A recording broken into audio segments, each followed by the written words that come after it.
Hey, what's up, everyone? So, there's this strange fog that is taking place worldwide, and everyone's been talking about it. This is from Wall Street Apes on X, formerly Twitter. So, they are not the only place talking about this. Jacob Israel, Moneybag73, even some channels that don't normally cover topics like this. Also, Mr. MB333 covered it. But there's this strange thick fog. Some people report that they have a migraine. I've got a headache now. And I mean, I've had this cough and a headache, and I feel really weird. But it's just, is it smart dust, nanoparticles working together to cause problems? Is that some of the problems with the drones? But people all over TikTok said, I'm no conspiracy theorist, but I'm pretty sure this fog's not supposed to look like this. Dogs don't even want to go out in it. Animals don't like it. And people are calling it poison. They said, look at this poison. Absolute poison. It looks like a snowstorm. I found this to be very interesting as well.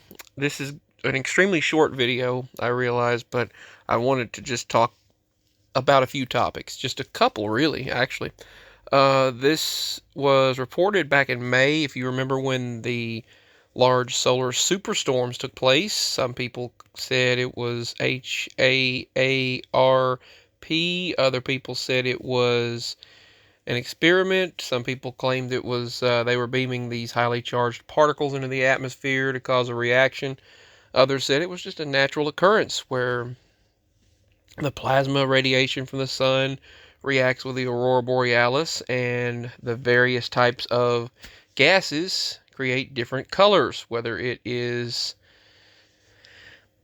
helium or oxygen, whatever particular gas it is, that's the color you get. So some people said that it was something nefarious. Other people said it was a natural occurrence. So I don't know.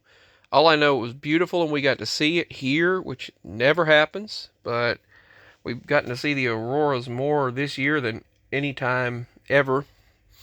But it was causing tractors. The point is, it caused tractors to go haywire and act possessed. They said that someone was saying there's a spirit in the tractor.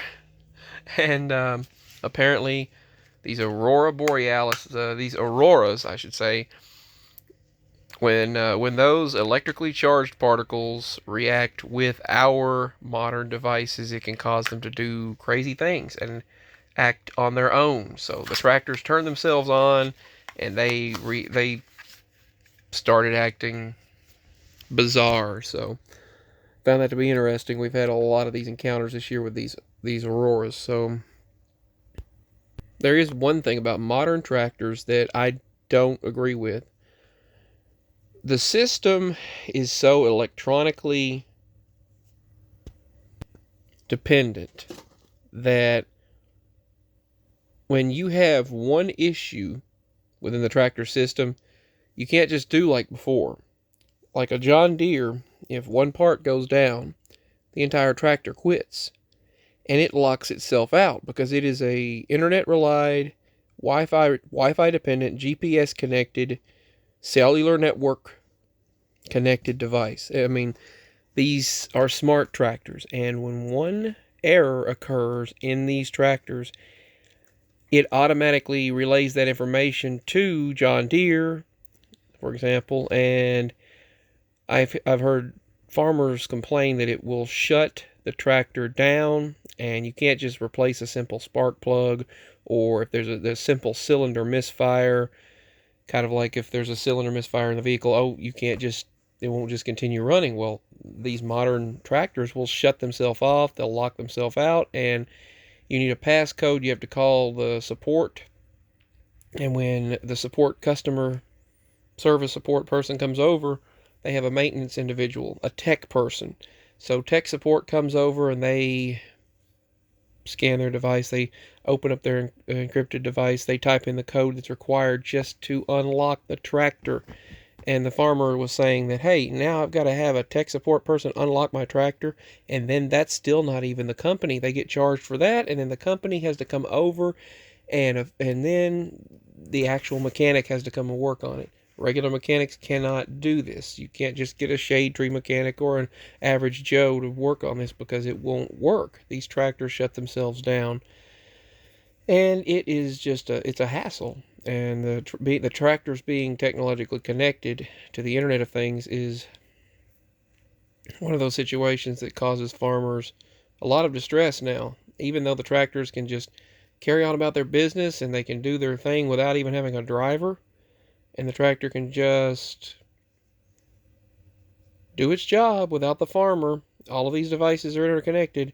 When one thing goes out, it shuts the whole entire system down. After the tech person come over, like I said, and then after that person comes over, then the mechanic, certified mechanic, only certified with John Deere, one special person. So only just one, only this the specialized people can work on it.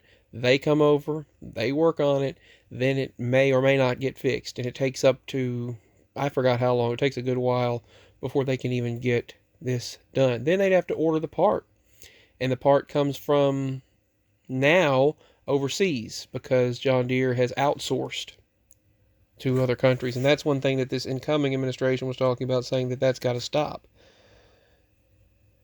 It's a real hassle on farmers. And the fact that these modern combines and the modern hay, the modern hay, I can't even talk today, the modern hay, wow, I can't even speak today. I mean, normally I'd be able to say that. The farming equipment, the hay rollers and things cost so much money, and the just a normal combine will cost, I think they said about $1 million now, and it's just insane. It really is, and it costs farmers a lot of money. All right, so that's something that I. How do you feel about that? I don't like the fact that there's, as we become more technologically connected, there are benefits to it, but there are also downsides to it that affect the common folk and the people who are average citizens. Because let me tell you, without farmers, we have nothing. People don't even know where their people don't even know where their supplies come from. They don't realize the trucking industry, the planes, the cargo ships. They don't even think about the supply chain. They don't think about the truck drivers and delivery drivers. They don't think about that. They just don't.